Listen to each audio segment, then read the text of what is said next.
ईश्वर की महती अनुकंपा से हम इस समय संस्कृत का पढ़ना कार्य करते हैं।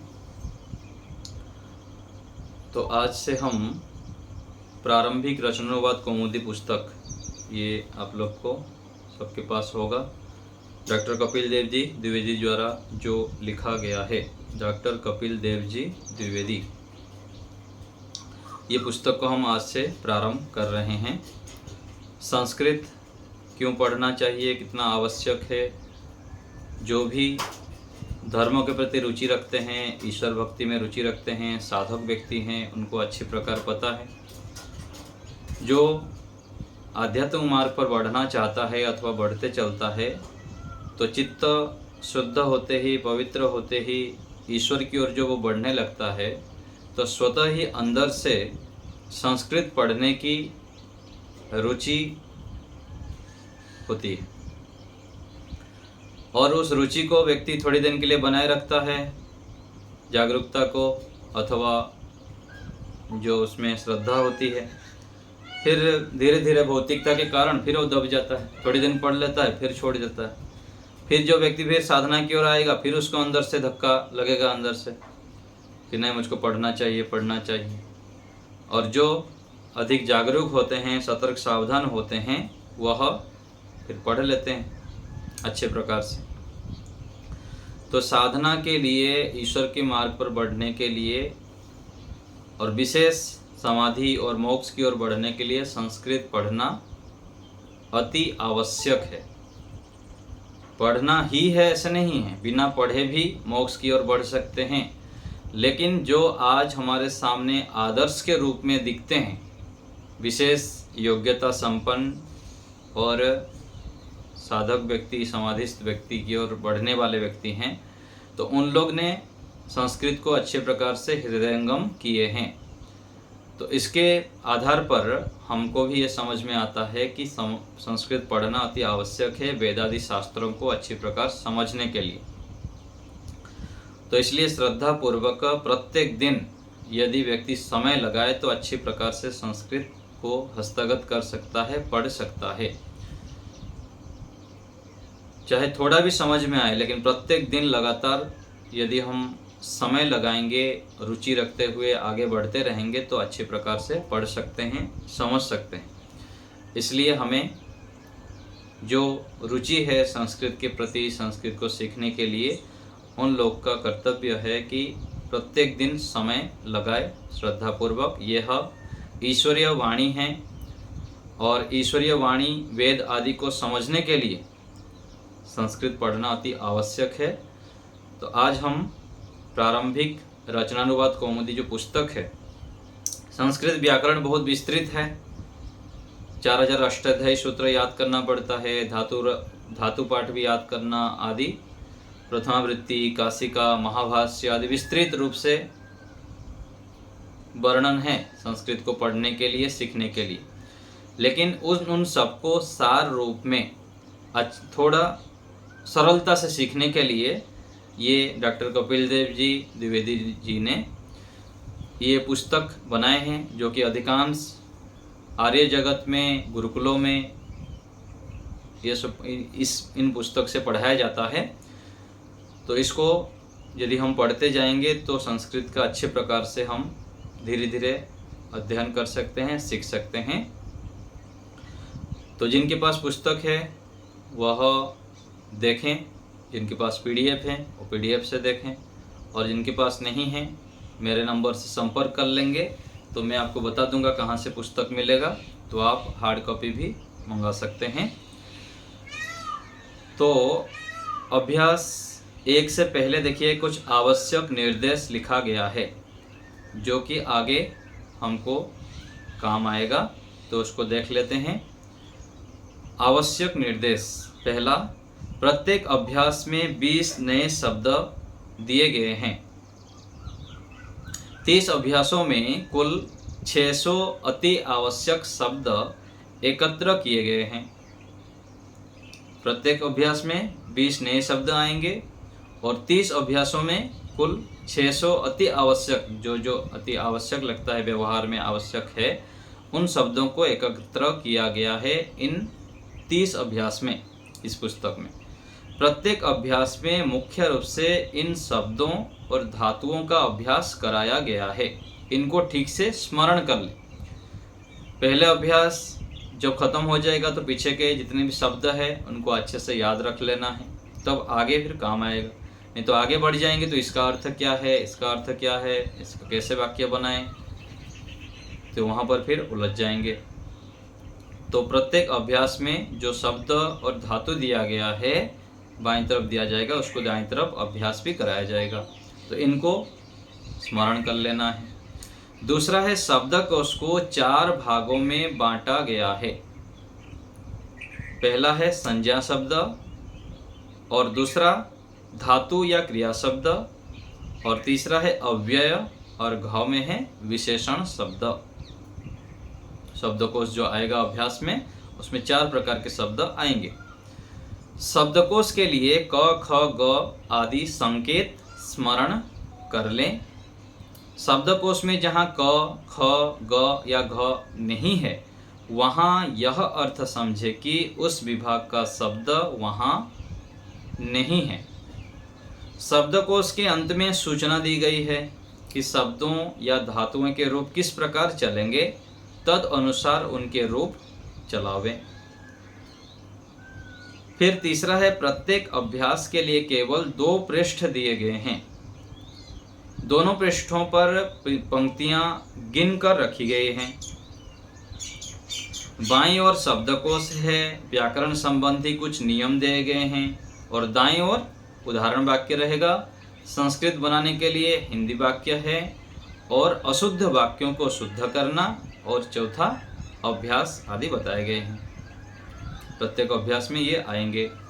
व्याकरण के जो नियम उस अभ्यास में दिए गए हैं तथा जो नए शब्द दिए गए हैं, उनका प्रयोग उदाहरण वाक्यों में किया गया है।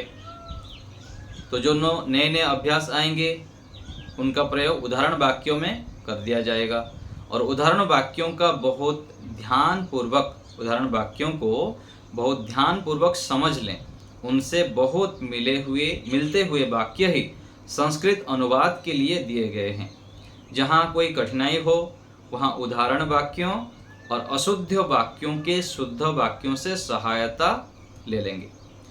तो जो संस्कृत बना दिया जाएगा उसका उदाहरण वाक्य को भी कुछ प्रयोग कर दिया जाएगा, और अशुद्ध वाक्य जो नीचे दिया जाता है उससे भी सहायता ले सकते हैं। चिन्ह वाले नियम विशेष आवश्यक हैं। जिन अशुद्धियों का एक बार निर्देश किया गया है, उनका बार बार उनका निर्देश नहीं दिया जाएगा। और राम, गृह, रमा आदि के तुल्य चलने वाले शब्दों के लिए प्रत्येक शब्दों में निर्देश नहीं है, उनके रूप तद अनुसार चलावें। तो राम शब्द, गृह शब्द आदि जो शब्द रूप पहले बता दिया जाएगा, फिर बार बार उसके तुल्य चलेंगे। इतना विस्तृत बताया नहीं जाएगा, जहाँ नहीं बताया जाएगा वहाँ पर भी समझ लेवें। सभी आवश्यक शब्दों और धातुओं के रूप पुस्तक के अंत में दिए गए हैं, उन्हें वहाँ पर देख लेवें। जो शब्द रूप हैं, धातु रूप हैं, पुस्तक के अंत में दिया गया है। 1 से 100 तक गिनती, 18 मुख्य संधियाँ तथा 10 मुख्य प्रत्ययों से बने धातुओं के रूप और संस्कृत में निबंध अंत में हैं, उनको वहीं देखें। तो गिनतियाँ, संधि, सम और प्रत्यय आदि अंत की ओर दिया गया है। तो ये कुछ बातें यहाँ पर बता दिए हैं। तो पीछे जो शब्द रूप, धातु रूप दिया है, उसको यदि आपको ढूंढने में कठिनाई हो तो ये जो आवश्यक निर्देश के साइड में परिशिष्ट व्याकरण दिया गया है, इससे भी आप क्रम देखते हुए वहाँ पर पीछे धातुओं को और शब्द रूपों को ढूंढ सकते हैं, खोज सकते हैं। तो इससे भी आप लोग सहायता ले सकते हैं। तो अभ्यास 1 देखिए, जिनके पास पुस्तक है वो देखें, जिनके पास PDF है वो PDF खोल लें। अभ्यास 1 क में दिया है सह, वह, तौ, वे दोनों, ते, वे सब। कह कौन? सर्वनाम। तो ये जो सह, तौ, ते, कह, ये सब क्या है? इनको क्या कहते हैं? सर्वनाम कहते हैं। सर्वनाम किसे कहते हैं? संज्ञा किसे कहते हैं? और बहुत सारे बातें जो इसमें आएगा, हम विस्तृत रूप से नहीं जाएंगे। जिनको विस्तृत जानना है, जो हमारा YouTube में वीडियो है, 70 वीडियो है ब्लैक बोर्ड में लिखते हुए, हम परिभाषा भी लिख रखे हैं और अच्छी प्रकार से बोर्ड में लिखते हुए समझाया गया है। तो वेद प्रचार समिति YouTube चैनल में आप जाएंगे, प्लेलिस्ट में अभी तक जो पढ़ाया गया है 70 वीडियो है क्रम से, उसको आप लोग क्रम से पढ़ लें तो आपको विशेष लाभ होगा। फिर आप यहाँ जो पढ़ते जाएंगे उसमें भी सहयोग होता जाएगा। तो इन सबको सर्वनाम कहते हैं। और राम, रामः राम, ईश्वरः ईश्वर, बालकः बालक, मनुष्यः मनुष्य, नृपः राजा, विद्यालयः विद्यालय, ग्रामः गांव। इन सबको क्या कहते हैं? संज्ञा। ठीक है, किसी व्यक्ति वस्तु के नाम को संज्ञा कहते हैं। ख है भू धातु होना, पठ धातु पढ़ना, गम धातु जाना, हस धातु हंसना। ग में दे रहे हैं अत्र, यहाँ, तत्र, वहाँ, यत्र, जहाँ, कुत्र, कहाँ, किम, क्या। तो ये सब क्या है? अव्यय है। सूचना 1 शब्दों के इसके लिए संकेत स्मरण कर लें। आगे भी शब्दकोश में क, ख, ग, घ का यही अर्थ समझें। तो क में संज्ञा या सर्वनाम शब्द दिया है, ख में धातु या क्रिया शब्द दिया है, ग में दिया जाएगा, यहाँ भी दिया है और आगे भी ऐसे ही आएगा। ग में अव्यय या क्रिया विशेषण, घ में विशेषण शब्द। तो ये प्रत्येक अभ्यास में इस प्रकार समझेंगे। जैसे ऊपर शब्दकोश आया, क में क्या दिया है? संज्ञा और सर्वनाम दिया है। स, तौ, ते, कह, ये सब सर्वनाम हैं। रामः, ईश्वरः, बालकः, ये संज्ञा है। ख में धातु या क्रिया शब्द है, धातु यहाँ पर दिया है, भू धातु, पठ धातु आदि दिया है। और ग में अव्यय दिया है, अत्र, तत्र, यत्र, इन सबको अव्यय कहते हैं। और घ में विशेषण शब्द, यहाँ पर घ नहीं दिया है, आगे जहाँ पर घ दिया जाएगा वहाँ पर विशेषण शब्द आएंगे। आगे है क चिन्ह अर्थात लकीर, तक अर्थ का बोधक है। जैसे 1 बीच में लकीर दे दिए और 10 लिख दिए, अर्थात 1 से 10 तक। यहाँ पर ऐसे बीच में लकीर दे देंगे तो यहाँ से यहाँ तक ऐसा समझ लेंगे। बीच के शब्द नहीं रहेगा, लेकिन यहाँ से यहाँ तक समझ लेंगे। जैसे 1 से 1 बीच में लकीर दे दिए और 10 लिख दिए, तो 1 से 10 तक ऐसे हमको समझना है। और राम बीच में लकीर दे दिया गया, ग्राम लिख दिया गया, अर्थात ऊपर शब्दकोश में दिए राम से ग्राम तक सारे शब्द। तो लकीर का मतलब क्या है? यहाँ से यहाँ तक हमको समझना है। ख है वत का अर्थ है तुल्य या सदृश। जहाँ पर वत लिखा रहेगा वहाँ पर क्या समझेंगे हम? तुल्य अथवा सदृश। जिस शब्द या धातु के तुल्य अन्य शब्दों या धातुओं के रूप चलेंगे उसका संकेत वत लगाकर किया जाएगा। तो जहाँ पर वत लगा जाएगा, जैसे राम वत अर्थात राम के तुल्य या सदृश, भवती वत अर्थात भवती के तुल्य रूप चलेंगे। तो वत लगने पर हमको वहाँ पर ऐसे समझ लेना है, इसके तरह, इसके तुल्य चलेंगे, इसके सदृश चलेंगे। आगे राम से ग्राम, रामवत अर्थात ऊपर शब्दकोश क में दिए राम से ग्राम तक के रूप राम शब्द के तुल्य चलेंगे। तो हम यदि राम शब्द एक स्मरण कर लिए तो आगे ग्राम भी चला सकते हैं, मनुष्यः, नृपः, बालकः सब राम शब्द के तुल्य ही चलेंगे। राम शब्द का दूसरा नाम क्या है? अकारांत पुल्लिंग शब्द बोलते हैं। राम, ग्राम, ईश्वर, बालक, इन सबको अकारांत पुल्लिंग शब्द। अकारांत क्यों बोलते हैं?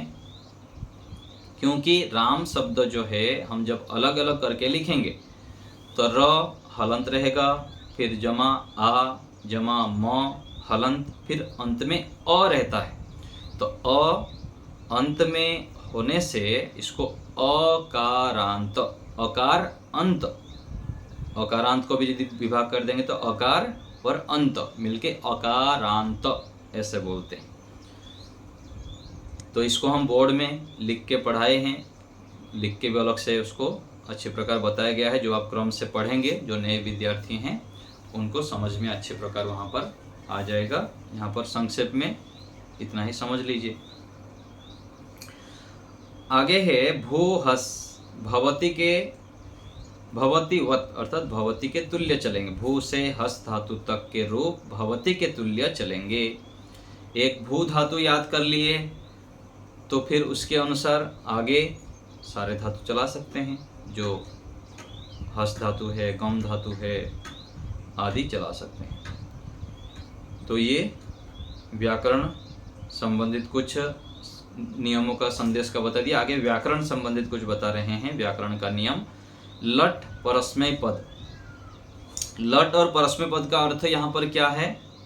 यहाँ नीचे जो बताने जा रहे हैं अभी लट लकार के विषय में बताएंगे। लकार 10 होते हैं और इस पुस्तक में 5 लकार दिए गए हैं। ऐसे तो और एक भी आता है, वेद में प्रयोग होता है, लेट लकार या कुछ ऐसे हैं, तो वह 11 हो जाता है। लेकिन मुख्य रूप से 10 लकारों का प्रयोग होता है व्यवहार में। तो यहाँ इस पुस्तक में 5 लकार बताए गए हैं। लट लकार, लोट लकार, लंग लकार, विधिलिंग लकार और लिट लकार। इन 5 लकारों में से इस अभ्यास में लट लकार के विषय में बता रहे हैं और परस्मय पद के विषय में बताएंगे। तो देखें, राम शब्द के प्रथमा और द्वितीय विभक्ति के रूप स्मरण करो। तो राम शब्द की जो पूरा 8 विभक्तियां हैं संबोधन को मिलाकर, उसमें से पहला और द्वितीय विभक्ति तो कम से कम याद कर ही लीजिए इस अभ्यास को करने के लिए। देखो शब्द संख्या 1 और राम के तुल्य ही ईश्वर आदि के भी रूप चलाएं। जैसे राम शब्द होगा, राम शब्द जैसे चलाएंगे उसी प्रकार से ईश्वर, विद्यालय, ग्राम आदि के रूप ही चलाना है। दूसरा है लट का अर्थ है वर्तमान काल। तो 5 लकारों में से जो पहला लकार है लट लकार, उसका अर्थ क्या है? वर्तमान काल। अभी वर्तमान में जो क्रियाएं हो रही है उसको, उसके स्थान पर हम, उसके लिए हम लट लकार का प्रयोग करेंगे।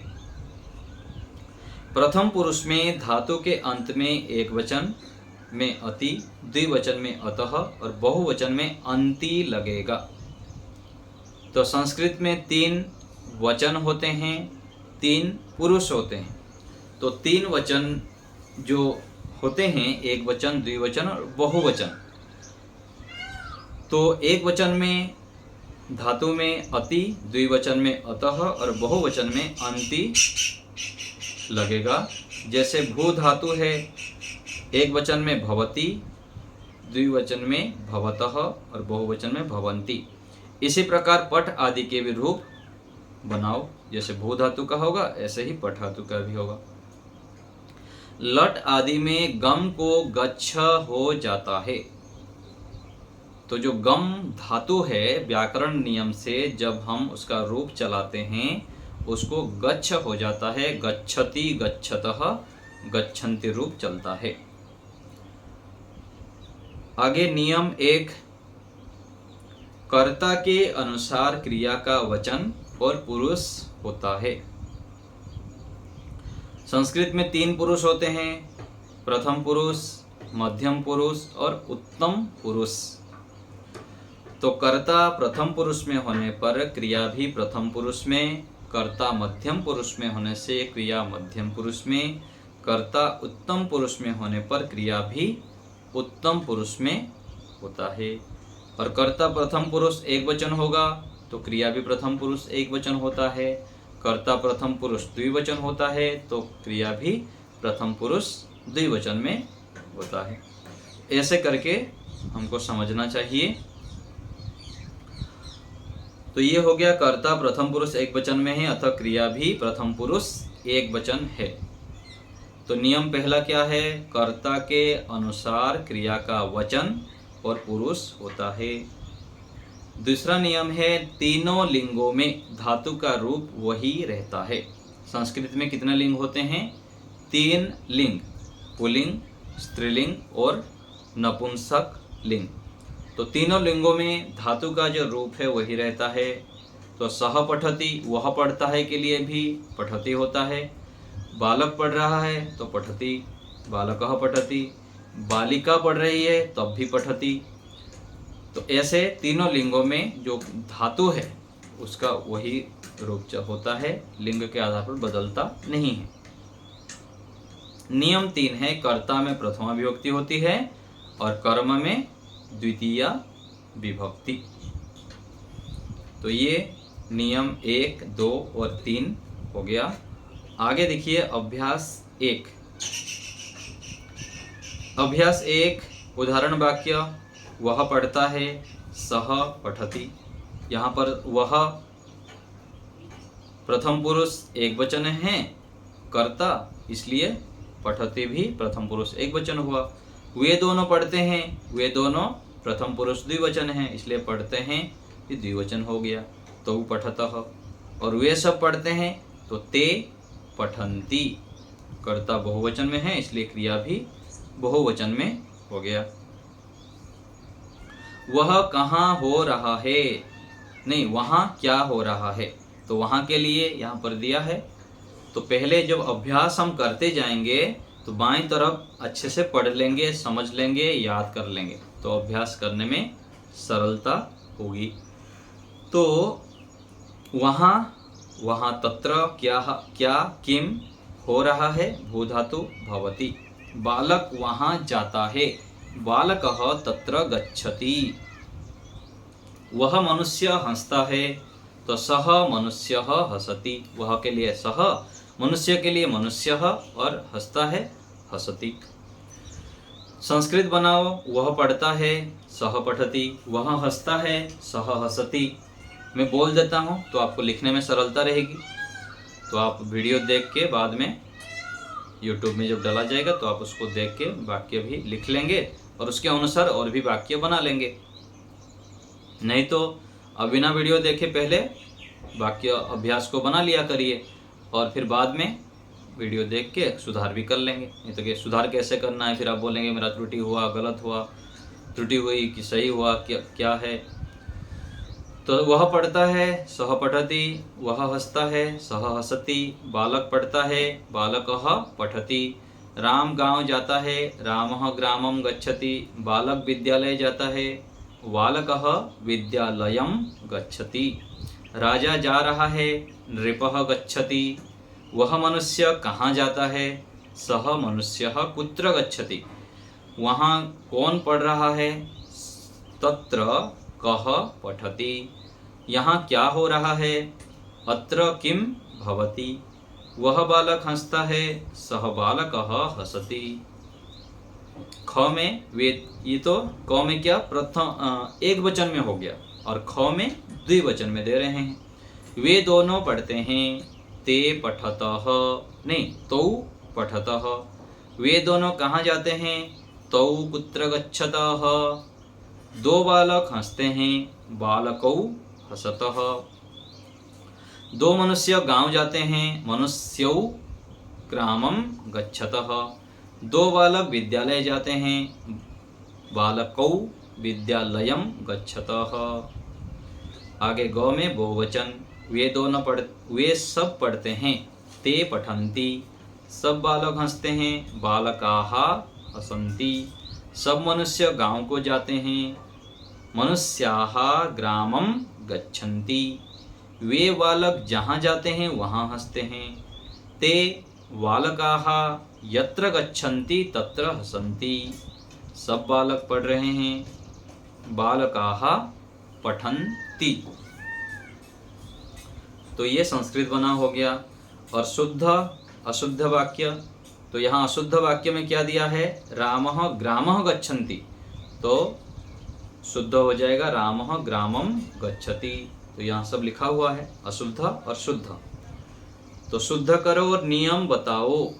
तो नियम जो यहाँ पर बताया गया है, नियम क्या है, तो नियम यह है कि जो बाईं तरफ दिया है ना, नियम 1, नियम 2, नियम 3, जैसे देखिए यहाँ पर रामः ग्रामः गच्छन्ति, तो ये अशुद्ध क्यों हुआ, तो हम शुद्ध किए फिर रामः ग्रामं गच्छति। तो यहाँ पर अशुद्ध किस लिए था और शुद्ध किस नियम के आधार पर किए। जैसे बोलते हैं ना, आप जो ये कर रहे हैं ये कहाँ लिखा है, रात को जल्दी सोना चाहिए, सुबह जल्दी उठना चाहिए, भोजन चबा चबा को खाना चाहिए, और भी बहुत सारे व्यवहार में हम बहुत कुछ करते हैं काम, तो पूछ लेते हैं प्रमाण कि ये कहाँ लिखा है, किस लिए हम करें ऐसे, यज्ञ क्यों करना चाहिए, तो ऐसे बोलते हैं कहाँ लिखा है, किस नियम के आधार पर कि आप किए ये। तो इसका उत्तर क्या है, यहाँ पर नियम दिया है। नियम क्या है, रामः ग्रामं गच्छति, इसमें कौन कौन सा नियम लगा, पहला नियम भी लगा और तीसरा नियम भी लगा। पहला नियम क्या है, कर्ता के अनुसार क्रिया का वचन और पुरुष होता है, तो रामः के साथ गच्छति होगा, राम एक वचन में है इसलिए कर्ता एक वचन में है, इसलिए क्रिया भी एक वचन में हुआ, ये नियम हो गया। और तीसरा नियम क्या था, कर्ता में प्रथमा विभक्ति, कर्म में द्वितीय विभक्ति, तो रामः कर्ता है इसलिए इसमें प्रथमा विभक्ति लगा रामः, और ग्रामम ये कर्म है इसलिए द्वितीय विभक्ति लगा। तो यहाँ पर इस वाक्य में नियम 1 और 3 लगा है, 3 लगा, ये दोनों नियम लगाकर हम शुद्ध किए। तो ऐसे करके यहाँ पर नियम भी आप लोग स्मरण रख सकते हैं। तो जिनको संक्षेप में इस अभ्यास को समाप्त करना है वो केवल संस्कृत बनाओ को तो कर लेंगे, जो 20 में पढ़ के सुनाया आपको, 1 से लेकर 20 तक दिया है। और जिनको विशेष अभ्यास करनी है अच्छे प्रकार से और भी सीखने की इच्छा हो, वो नीचे दिया हुआ शुद्ध करो और नियम बताओ को भी कर लेंगे। और जो नीचे दिया है अभ्यास संस्कृत में, 2 क के वाक्यों को द्विवचन और बहुवचन में बदलो, उसको भी द्विवचन और बहुवचन में बदल देंगे। और 2 ख के वाक्यों को एक वचन और बहुवचन में बदलो, इसको भी बदलेंगे। और भू, पठ, गम, हस इन धातुओं के लट लकार के प्रथम पुरुष के रूप भी लिखना है। और राम, बालक, मनुष्य, नृप, ग्राम के प्रथमा और द्वितीय विभक्ति के रूप भी लिखना है। और नीचे वाक्य बनाओ, इसको भी लिख सकते हैं। तो जिनके पास समय है और रुचिपूर्वक आप अधिक अभ्यास करना चाहते हैं वो तो नीचे के भाग को भी कर लें। और जिनको समय कम है और संक्षेप में करते हुए आगे बढ़ना चाहते हैं वो केवल संस्कृत बनाओ की जो 20 वाक्य दिया है उसको तो कर ही लेना है, करना ही है।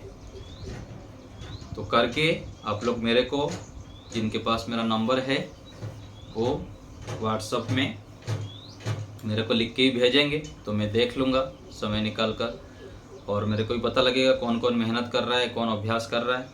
और जो YouTube के माध्यम से देखेंगे उन लोग डिस्क्रिप्शन में मेरा नंबर होगा, उसमें व्हाट्सएप के माध्यम से आप लोग जुड़ते हुए मेरे को उसमें फ़ोटो भी भेज देंगे। तो ये हो गया अभ्यास 1 हमारा। अभी आप लोग को जिसको पूछना है हाथ उठाइए। माता जी बोलिए।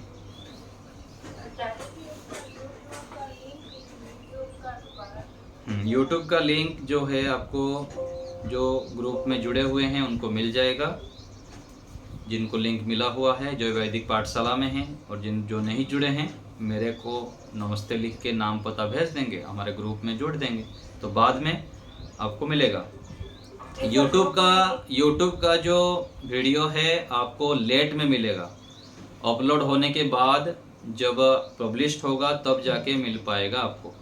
तो जितना हो आप लोग लाइव जुड़ने का प्रयास करें, इससे हम सीधा सीधा लाइव प्रत्येक दिन सीख लेंगे।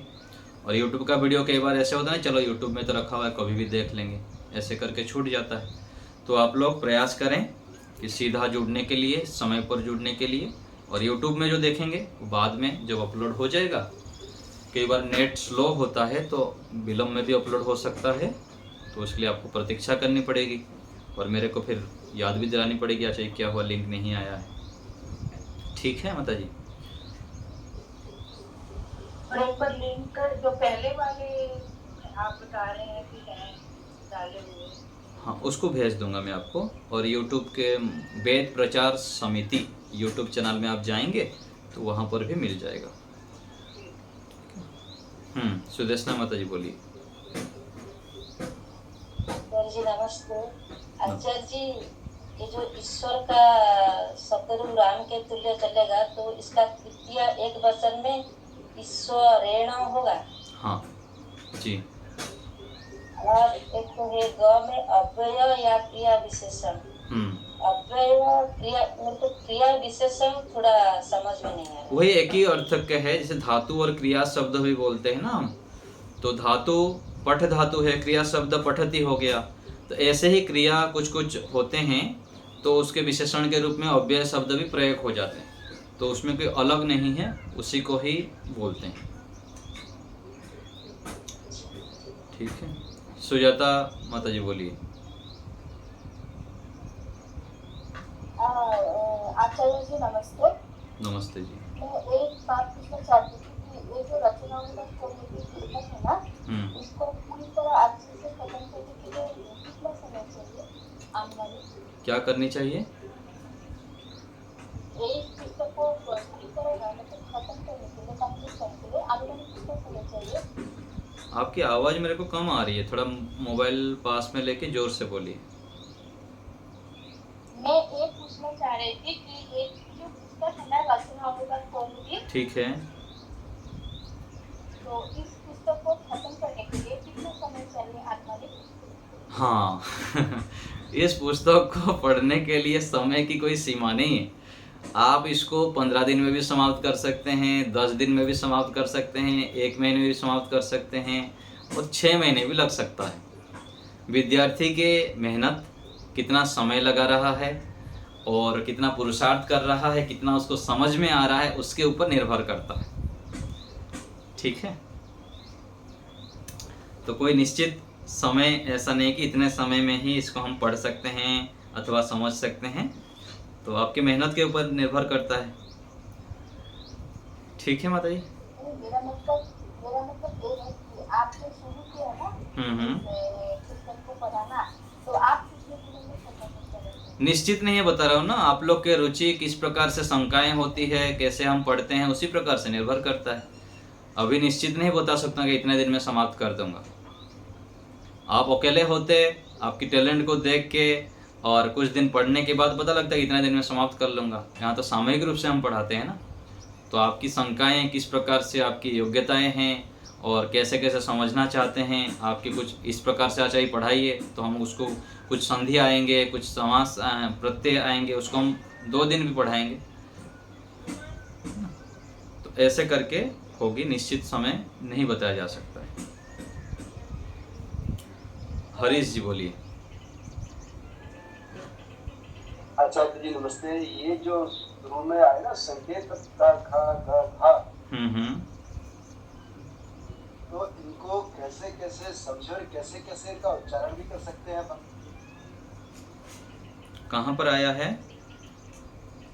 आरंभ में ही है सर। कहाँ पर आया आरंभ में संकेत बोल के?